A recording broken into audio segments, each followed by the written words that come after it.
Team India की हार से करोड़ों फैन सदमे में है। भारत टीम सेमीफाइनल में हार चुकी है, लेकिन अब इस हार का चीरफाड़ होने वाला है। मेरी चिंता का विषय था कि जो मिडिल ऑर्डर में जो बल्लेबाजी करना है उनको भी रिस्पॉन्सिबिलिटी लेनी होगी। मैं ये कहना चाहता हूं कि महेंद्र सिंह धोनी ने जानबूझ के ये वर्ल्ड कप हरवाया। जब रन चौके छक्के मारने की बारी आई तब वो आउट हो गया। वो नहीं चाहता था कि किसी की कैप्टनसी के नीचे वर्ल्ड कप जीता जाए। अगर जडेजा के साथ ये भी खेलता, इक्वलेंट ना खेलता, 40% भी खेलता, हम 48 ओवर में मैच जीत जाते। धोनी की स्लो इनिंग की वजह से टीम इंडिया वर्ल्ड कप हार गई। अगर धोनी चाहता तो डाइव भी मार सकता था। धोनी ने इस वर्ल्ड कप को जानबूझ के हराया है। वो नहीं चाहते थे कि विराट कोहली अपनी कैप्टनसी में इंडिया को वर्ल्ड कप जिताएं। ऐसे कई सारे कमेंट आपको सोशल मीडिया पे देखने को मिलेंगे, फेसबुक, इंस्टाग्राम, ट्विटर, ऐसे ही हर प्लेटफॉर्म पर। तो देखते हैं आखिरकार ये सब हुआ कैसे। 10 जुलाई 2019 मैनचेस्टर ओडीआई वर्ल्ड कप पहला सेमीफाइनल इंडिया और न्यूजीलैंड के बीच खेला जा रहा था। टॉस जीतकर पहले न्यूजीलैंड ने बल्लेबाजी करने का फैसला किया। पहले बल्लेबाजी करने आए न्यूजीलैंड के बल्लेबाजों पर भारतीय बॉलरों ने पूरी तरह से डोमिनेट किया। 46.1 ओवर। इस टाइम सब कुछ सही चल रहा था। इंडिया एक अच्छी पोजीशन में पहुंच चुका था। इस टाइम न्यूजीलैंड ने 5 विकेट के नुकसान पर 211 रन बनाए थे और सिर्फ 4 ही ओवर बचे थे कि बारिश ने मैच में खलल डाली। बारिश इतनी तेज हो गई कि मैच ओवरकास्ट कंडीशन के कारण रिजर्व डे पे रखा गया। सभी फैंस को अगले दिन का इंतजार था और फिलहाल उस दिन बारिश रुक गई, पर किसी को नहीं पता था कि अगले ही पल उनके साथ क्या होने वाला है। कहानी ने एक अलग सा मोड़ लिया और पिच पूरी तरह से टूट गई। अब हुआ क्या कि आज के दिन न्यूजीलैंड को सिर्फ 4 ही ओवर खेलने थे और इस दिन मैच की लास्ट गेंद फेंकी गई और न्यूजीलैंड ने भारत को 240 रन का टारगेट दिया। दूसरी पारी में रोहित शर्मा और के राहुल बैटिंग करने तो आते हैं, लेकिन कंडीशन इतनी खराब हो चुकी थी, फिर बॉल ने अपना रुख ही बदल दिया। भारत के 5 रन पर 3 बल्लेबाज पवेलियन लौट गए। पहले रोहित, राहुल, फिर विराट। इस टाइम कंडीशन इतनी खराब हो चुकी थी कि मैच न्यूजीलैंड के फेवर में जा चुका था। इनमें से एक बल्लेबाज को पिच पे खड़ा रहना बहुत जरूरी था, क्योंकि वर्ल्ड कप के स्टार्टिंग मैचों में इन 3 बल्लेबाजों में से एक का चलना बहुत जरूरी होता था। पर इस इंपॉर्टेंट सेमीफाइनल मुकाबले में तीनों बल्लेबाज स्टार्टिंग में ही पवेलियन लौट गए। सभी दर्शक मैदान छोड़ने लगे थे। लगभग भारत 60% मैच हार चुकी थी। इस टाइम भारत को सबसे बड़ी जरूरत थी एक पार्टनरशिप की। बड़ा ब्लो था, सीधा जाते ही रोहित आउट हुए और समटाइम्स रोहित के पास में उंगली नहीं दिखाऊंगा बिल्कुल,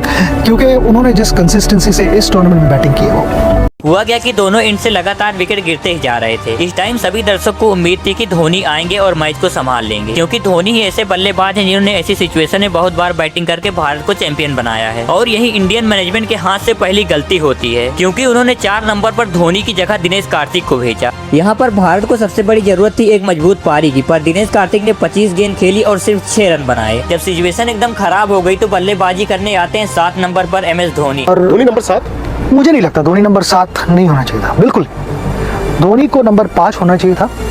और मैं हमेशा हमारे जितने भी इंटरव्यूज हुए हैं उसमें मैं हमेशा यही बोलते रहा हूँ कि धोनी 5 नंबर पे बैटिंग करनी चाहिए, और आज भी मैं वही मेंटेन करता हूँ कि धोनी जैसे एक्सपीरियंस प्लेयर 5 नंबर पे आने चाहिए। क्योंकि आज से पहले जितने भी मैच हुए थे धोनी 4 और 5 नंबर पर खेले थे और खराब सिचुएशन में ऋषभ पंत भी पवेलियन लौट जाते हैं। हार्दिक पांड्या और MS धोनी मिलकर 8 ओवर तो खेलते हैं, पर बात बनती नहीं। रन रेट बढ़ाने के चक्कर में हार्दिक पांड्या भी आउट हो जाते हैं। अब यहाँ से जीत के लिए भारत को सिर्फ 148 रन चाहिए थे और इनके पास बचे थे सिर्फ 3 विकेट। इस टाइम इंडिया एकदम हार के करीब थी, क्योंकि जडेजा को छोड़कर भारत के पास एक भी बल्लेबाज नहीं बचा था। यहाँ से धोनी के पास एक ही ऑप्शन बचता था कि गेम को एकदम से डीप ले जाएं, विकेट बचाएं और हमेशा की तरह मैदान में कुछ समय बिताएं, क्योंकि शाम होते ही ड्यू के कारण पिच खराब हो जाएगी। धोनी उसी टाइम पूरे मैच का कैलकुलेशन कर चुके थे कि लास्ट के 3 ओवर वो तेज खेलेंगे, क्योंकि वो कई बार ऐसा IPL में कर चुके थे। और यह बात न्यूजीलैंड के कैप्टन केन विलियमसन को अच्छी तरह से पता थी और उन्होंने अपने मेन बॉलरों से बॉलिंग करवाना स्टार्ट करवा दिया। वो चाहते थे कि किसी तरह धोनी का विकेट मिल जाए। और आप लोगों ने देखा भी होगा कि धोनी अच्छी गेंद को भी शॉट नहीं मार रहे थे, क्योंकि उन्हें अच्छी तरह से पता था कि एक विकेट और गिरा तो भारत तुरंत ही मैच हार जाएगी। बिट्स एंड पीसेस वाली बात याद आ जाती है। जहाँ एक तरफ धोनी आराम से खेल रहे थे, वहीं जडेजा को उन्होंने बोला कि एक तरफ से आक्रामकता दिखाएं, और जडेजा ने वही किया। देखते ही देखते उन्होंने हाफ सेंचुरी कंप्लीट कर ली। अब सभी दर्शकों को उम्मीद थी कि भारत सेमीफाइनल जीत जाएगी, क्योंकि अब भारत को जीत के लिए सिर्फ 24 गेंदों में 40 रन चाहिए थे और बल्लेबाजी कर रहे थे सेट महेंद्र सिंह धोनी और जडेजा। तभी जडेजा की एक गलती मैच का टर्निंग पॉइंट बन जाती है। मैच जल्दी खत्म करने के चक्कर में विलियमसन को जडेजा कैद थमा बैठते हैं। जब जडेजा आउट हुए तो पूरा मैदान शांत हो गया, बस इसी उम्मीद में कि अभी महेंद्र सिंह धोनी मैदान में हैं। अब यहाँ से भारत को मात्र 12 गेंदों में 32 रन चाहिए थे। न्यूजीलैंड के सभी अच्छे बॉलरों का ओवर खत्म हो चुका था, सिर्फ बचे थे फर्ग्यूसन। ये बात धोनी को अच्छी तरह से पता थी कि अगर फर्ग्यूसन के ओवर में उनका विकेट नहीं गिरा तो वो लास्ट ओवर में मैच को आराम से खत्म कर देंगे। और तभी फर्ग्यूसन पहली गेंद धोनी को बाउंसर मारते हैं और धोनी कवर्स के ऊपर से गेंद को बाउंड्री लाइन के बाहर पहुंचा देते हैं और इसी छक्के के साथ इंडिया की जीत की उम्मीद भी बढ़ जाती है। अगली बॉल उनको स्लो मिलती है पर वो मारते नहीं, क्योंकि न्यूजीलैंड ने पीछे लॉन्ग ऑन पे फील्डर लगाया था। और फिर आती है मैच की वो बॉल जिससे भारत के फैंस दो हिस्सों में बढ़ जाते हैं।